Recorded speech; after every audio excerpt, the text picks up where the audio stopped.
संजय राऊत यांचे लहान बंधू निवडणुकीच्या रिंगणात उतरणार आहेत। संदीप राऊत मुंबई महापालिकेची निवडणूक लढवणार आहेत। विक्रोळीमधील 111 नंबर वॉर्डातनं संदीप राऊत हे निवडणूक लढवणार असल्याची माहिती आहे। विक्रोळीमधील याच वॉर्ड क्रमांकामध्ये 111च्या जागेवरून शिवसेना ठाकरे पक्ष आणि राष्ट्रवादी शरदचंद्र पवार पक्ष यांच्यामध्ये तिढा आहे। शरद पवारांच्या राष्ट्रवादीचे माजी नगरसेवक धनंजय पिसाळ या जागेवरून निवडणूक लढवण्यास इच्छुक आहेत। परंतु आता संदीप राऊतांनी सोशल मीडियाच्या माध्यमातून वॉर्ड नंबर 111 मधून लढत असल्याचं स्पष्ट केलं आहे।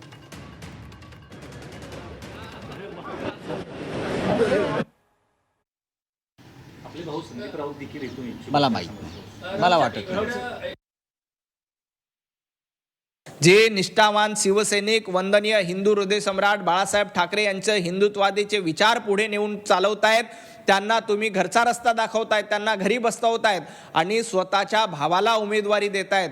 संजय राऊत, तुम्ही किती आपल्या कुटुंबामध्ये उमेदवारी वाटणार आहेत? सगळं आपल्या घरामध्ये, मातोश्रीमध्ये सगळं, उद्धवजी ठाकरे मुख्यमंत्री, आदित्य ठाकरे कॅबिनेट मंत्री आणि सच्चा शिवसैनिक दारामध्ये। ही परंपरा उद्धवजी ठाकरे आणि उभाटा गटाची आहे। आता देखील मुंबई महापालिकेच्या निवडणुकीमध्ये आम्ही सातत्यानं सांगत होतो की ठाकरेंचा हा फॅमिली बिझनेस आहे, उभाटा गटाचा हा फॅमिली बिझनेस आहे, संजय राऊत यांचा फॅमिली बिझनेस आहे आणि अशा पद्धतीनं कुटुंबामध्येच तिकीट वाटून हा फॅमिली बिझनेस आहे हे पुन्हा एकदा सिद्ध झालंय।